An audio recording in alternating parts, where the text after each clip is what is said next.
episode 2. Can you believe it? It's episode 2. Can you believe it? It's episode 2. Can you believe? He cannot. He cannot believe. Anyways, I can't believe getting everything adjusted here. Today we're on the floor. Don't ask me why. I need to clean my room today. I really do. I gotta clean the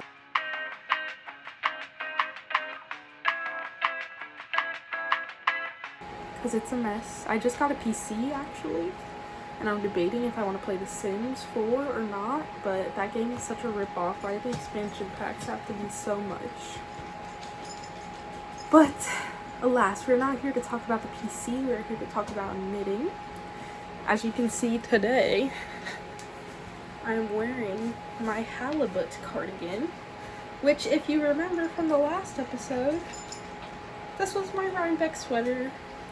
She is a swancho. What do they call a sweater poncho? I'll do a turn around for you. You can see the short row shaping on the back. When I turn to the front, maybe you'll also notice.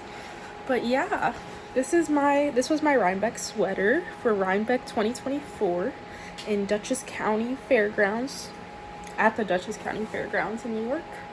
This was made using king fiber in melted baby suri. In Zen is the red color and chalk is the white color. It's really comfortable. It's really nice. I did my cast off a little too tight, so this is like not going anywhere. But the top is really stretchy. I can stretch this in and out. Probably gonna have to like reinforce it with some elastic eventually. The sleeves are a little short for my liking, but I usually roll them up anyways, so it's not that big of a deal. But yeah, this was the Rhinebeck sweater. Yeah. If you remember from last time, I did say that I was working on another Rhinebeck sweater. That guy looks a lot different. If you remember, it was like a teal to pink fade.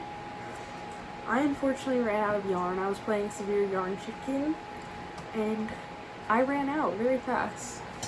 And I really wanted to wear that sweater to Rhinebeck, and rather than maybe stop and try to like find a different color or think of a different solution because we were trying to finish in time for Rhinebeck, I probably did not make the best decision. But I finished knitting it with a different yarn, and yeah, let's look at what that looks like now. I don't know if you'll recognize it because it looks totally different. You probably just caught a little glimpse of it right there. But she's black now. She is all the way black. Part of me was also, when I was determining that I was going to do this, I was like, well, I'll get so much more wear out of it if it's black, because black is a color that everybody can use in their wardrobe.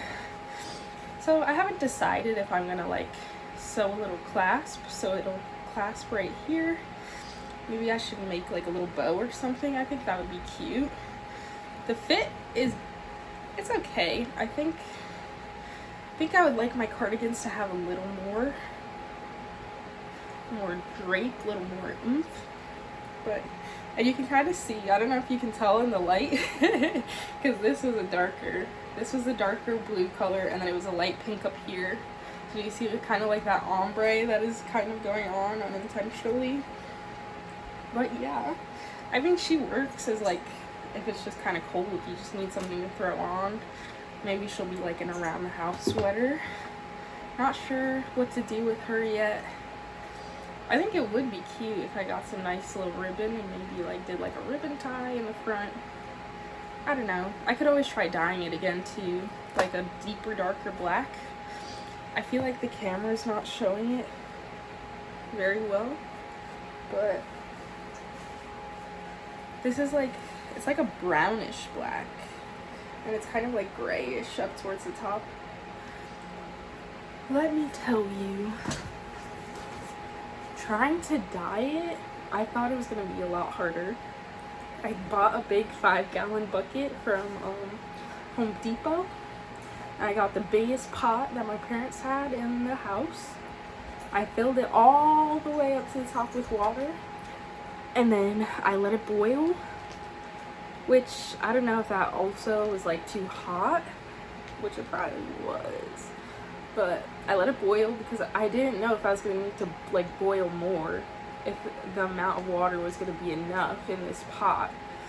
So I boiled it, then I put it in the 5-gallon bucket, and I was like, okay, I think I have enough space. Then I added because it was black, I was like, okay, I meant to buy white vinegar, but I forgot. We had apple cider vinegar, so I used that. And then I bought the color adhere, the Rit dye color adhesive one, the one you put so it doesn't bleed.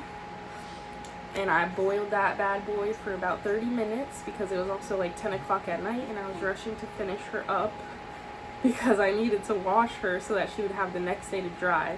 So I finished her on Wednesday night, dyed her Wednesday night. I washed her in my sink for like a good, not my sink, my bathtub, for probably like 15 to 20 minutes, just trying to get all the dye out of it, and it just would not stop. And I was tired, and I threw it in the wash. I threw it in the wash on Delicate, and I didn't have any liquid.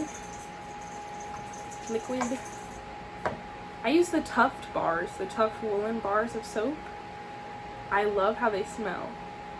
And so what I usually do is I have like a little plastic storage container that you can get at like Target, and I use that as my like washing bin. And I'll start putting water in it, and then I'll put the Tuft bar of soap under the water so that as the water's filling up the bucket, it makes it, you know, it's adding that soap. So I literally like sawed off a chunk of it, and I put it in the wash on Delicate, and that's I threw it in. The dye smells really strong. I don't know if it's the dye and the wool smell mixing together. It smells terrible. So that's why another part, like, I don't know if I'm gonna re-dye this, because that stank. If you dye yarn with like professional yarns, does it stink? I'm like curious, because it stank. But yeah, then I threw her in the wash, and I went to sleep, and I was like, I hope she survives in the wash. And she survived. I don't know what to do with this. I don't know how I feel about it. It just feels so boring. It needs something to like spice it up. Maybe I needed to do like the actual cardigan version. This was, if you know the What Lydia Made pattern, she has two options. You can do like the classic cardigan with the ribbing button band around it, or you can do a tie front and add as many ties as you want. I don't know what to do with her, but yeah, she was finished in time, but we didn't end up bringing her because I didn't like how she turned out all that much, and I thought just the plain black was kind of boring, so I didn't bring it. I don't know what else to do with it, but yeah, that was my other finished objects. Let's talk about whips. My current whip is the tumble tee. We talked about it last time as well. I started it. I cast it on officially. This is the progress. This is what we're working with. We're not very far at all, but I think she fits over my head, which is good. Would you look at that? That's all we got so far. Also, not me complaining that this cardigan is all black, but I'm knitting an all black tumble tee. But this is by Arcane Fiberworks, this yarn, and you're not really going to be able to see it, but when I actually finish it, I'll record some nice b-roll outside so you can kind of see the color variation. So it's a little more interesting because it's not like a solid black. It's got some like, is heathering the right term? I don't know, but yeah, so I'm really excited about this one. She is working up on 3.25 millimeter needles. I had started this on the Friday that I was supposed to catch the plane, and I was like, oh, I'm not gonna bring it to New York because I don't feel like working on a big project while I'm... Yeah! Okay! working on a big project while I'm traveling, so I was like, I'll just bring socks. But I wish I would have brought this instead. I would be so much farther. I would have had so much more fun. I did not have fun knitting this sock. I did not really knit on this sock. Let me show you this sock. First of all, I think she's going to be too big. But I was working on her on the plane ride down. And then on the plane ride back, that's really the only time I worked on it. I think maybe in the car to Rhinebeck I did a row. But this is like self-striping yarn, and I can't remember the name of this yarn because I threw out the label. And I feel like this is correct. I feel like maybe I cut the yarn in the wrong spot because I cut it in like half so I can easily take it with me. I think this cuff part looks right, but this brown striping doesn't. I don't think that's how the yarn. Maybe that part is for like the heel or the toe. I'm not sure, but anyways, I started this sock and I think it's going to be way too big. I gotta compare it to another sock and decide if I even want to just save this like ribbing portion and start over. But I don't know. I'll show you the other part. I think this blue part is supposed to be the leg, and I think I just chopped the ball in half wrong. But yeah, so those were the whips. We didn't really have anything else going right now. So the most exciting part, what we were all waiting for, was the Rhinebeck haul. Well, let's talk about Rhinebeck just in general. I don't know if watching the videos online, this guy is trying to intrude and he wants to talk about yarn with us today, right? Did you go to Rhinebeck? No, he did not go to Rhinebeck. He doesn't know how to knit. I was really excited for Rhinebeck. Like when I had planned my ticket and my trips and everything, I was so excited. I was like, this is going to be the highlight of my entire life.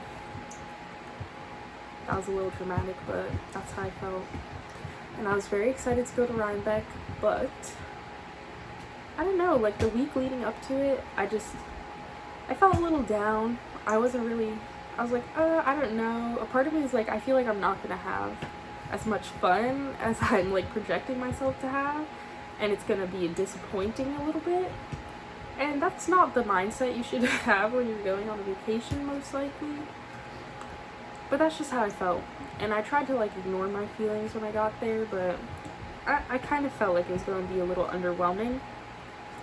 And that first day, I would say it was very, very underwhelming.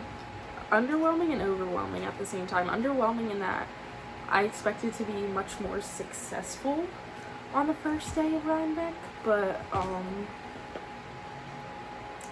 I didn't really get too much stuff. I think I just got like stitch markers and maybe some scissors. I didn't really get anything too big. The first day was so packed. Like I knew it was going to be packed, but I didn't think it was going to be as packed as it was. Like I should have took a video of the parking situation because it was just insane. I got there at about 10:30, 11. I was going with my sister, which shout out to my sister for letting me stay at her house and taking me to Rhinebeck and dealing with all this crazy yarn people for the weekend, because I know that's probably not how she would want to spend her weekend off, but that was very nice of her, and thanks so much. Appreciate you. Is this how the Gen Zers do the hearts now? Anyways, there were so many people. Like you could barely walk around. Outside, there was so many people. You could barely like walk inside the barns and the buildings. You could barely it was just overwhelming. There was so much stuff that we just missed on the first day, because I think at around 2 o'clock I was like, no, I can't do this anymore. I'm ready to go. So I left early. I cut out early. The Framed Sweater by... She's very popular, but I can't think of her name right now. But the Framed Sweater, if you know which sweater that is, I'll try to insert a picture. That was so popular. everybody had that sweater. I thought the halibut sweater was going to be more popular, but maybe that's just my bias. But yeah, like everybody was wearing the frame sweater. They all look gorgeous. I think I'm a little inspired to knit one, but I don't know if I like the top detail. But yeah, I'm going on a tangent, on a rant, and I don't even know where I'm going. It was so packed. You could barely walk around in the barns of the buildings, and I don't like to push through people.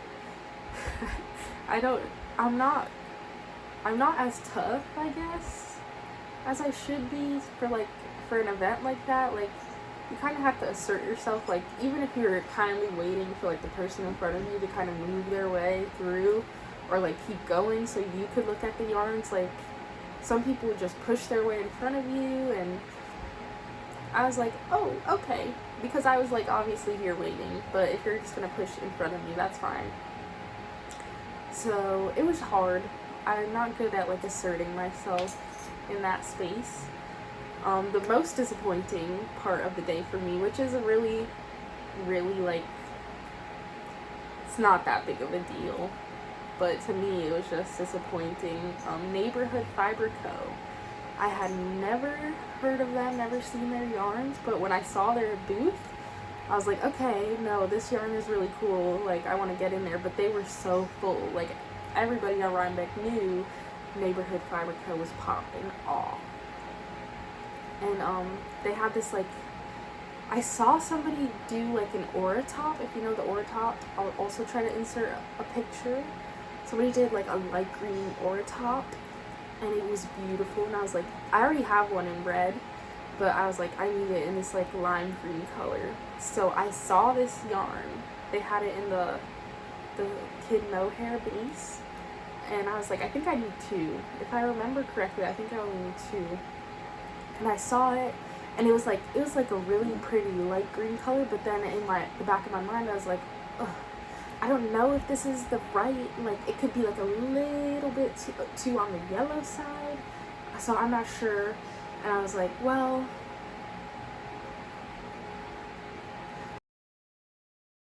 I'm not gonna go for it just yet, because it was like one of the first ones that I saw. It was like one of the first buildings, and if you know me, I go crazy when I go shopping, so I was trying to be more restrained, and I was trying to be like, okay, well, like, we really don't know, maybe we'll see something better, so let's just wait. And the lines were insane. There's a really cute pair of old ladies in front of me who were looking at the kid mohair silk for a good long while, and I was kind of just standing behind them, like, waiting for them to finish so I could go look.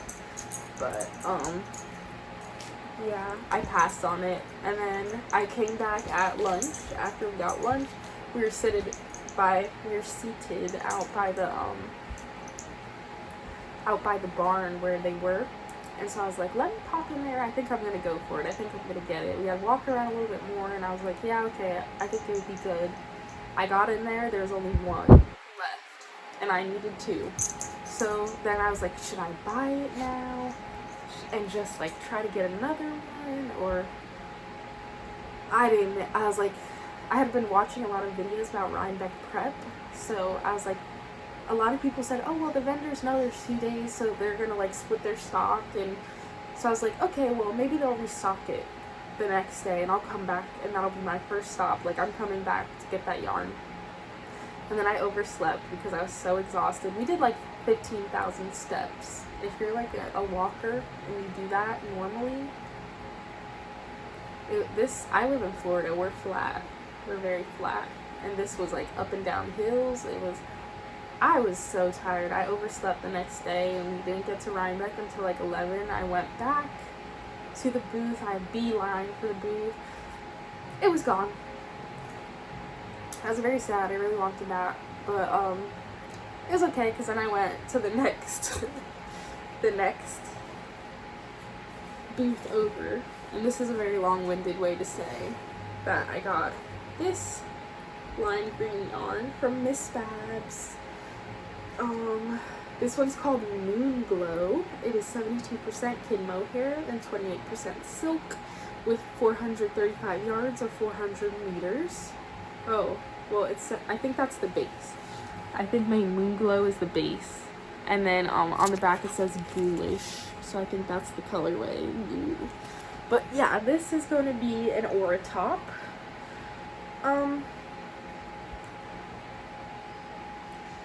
Yeah, so it's not a total replica to the Neighborhood Fiber Co. one, but it's pretty close. So it was nice. Like, I was a little sad that I didn't get the other yarn, so it was nice to pick that up. The next thing we got was also from Miss Babs, I believe. I saw these really cute, if you like Studio Ghibli, Howl's Moving Castle, I saw these Howl's Moving Castle socks, and I was like, okay, I think I want to make them.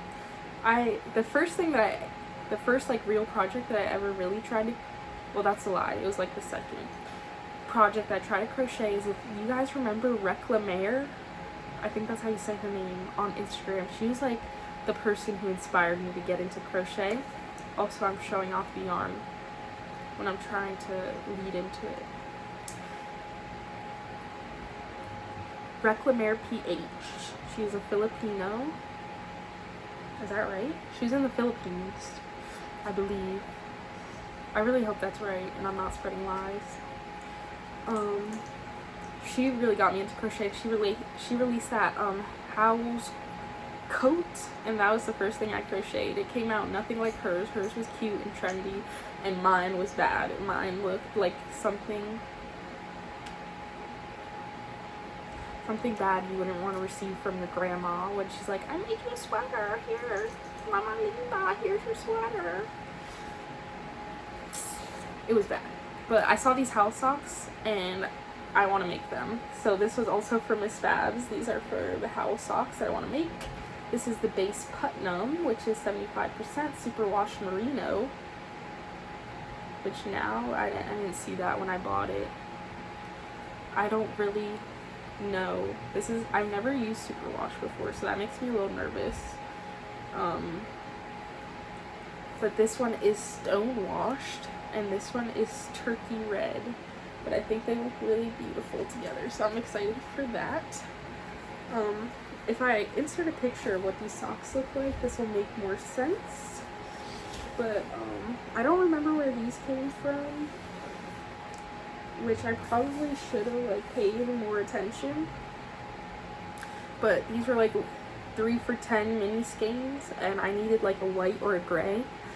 So I got these 3 mini skeins for $10 from a random booth that I don't remember their name, and I'm very sorry.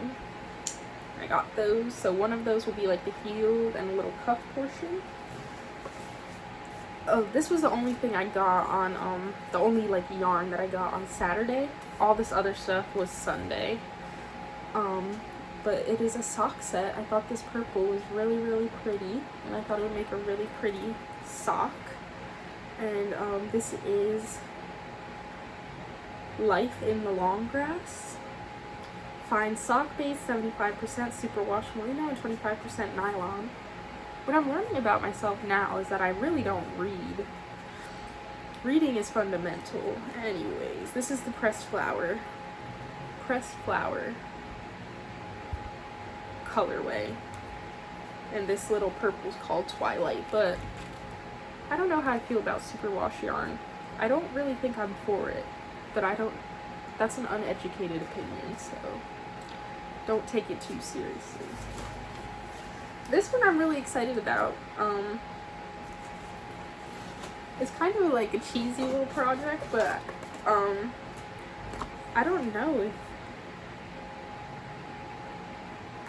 if the person who is selling this yarn, if this is their pattern.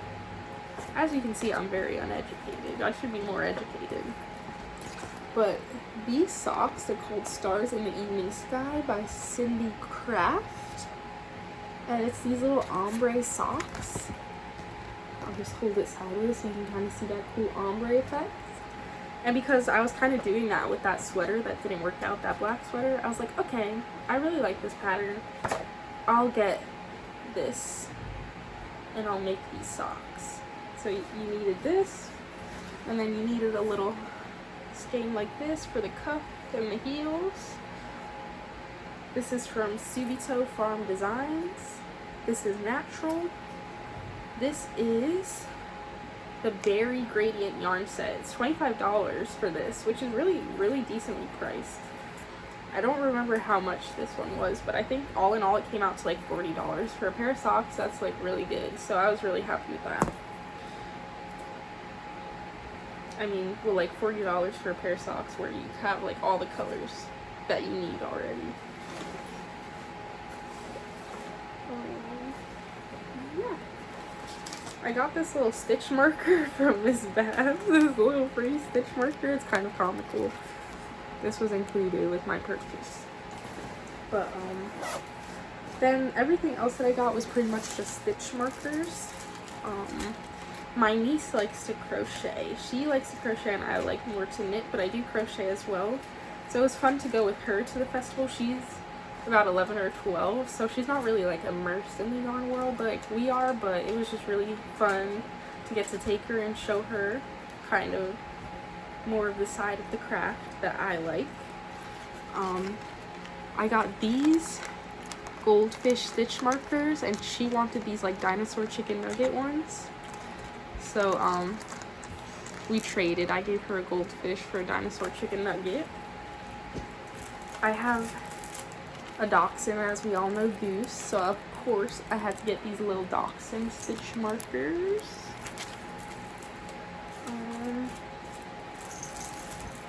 I got this cute little sheep. I need to go to Joann's and get a board. That's what I did in my last room. I displayed all of my stitch markers on a board because it was cute to see them all like up there together, so I want to do that again. I got this cute little tape measure. I'm obsessed with tape measures, so if there's a cool tape measure I always gotta snatch it up. And then this was a 3 for $10 deal at Loopy Mango. These little chicken scissors. My niece wanted one and I wanted a pair, and I'm always losing my scissors, so I was like, okay, might as well get an extra one for free. So I have 2 pairs of these. And then I got these little kit and stitch markers. They're cute.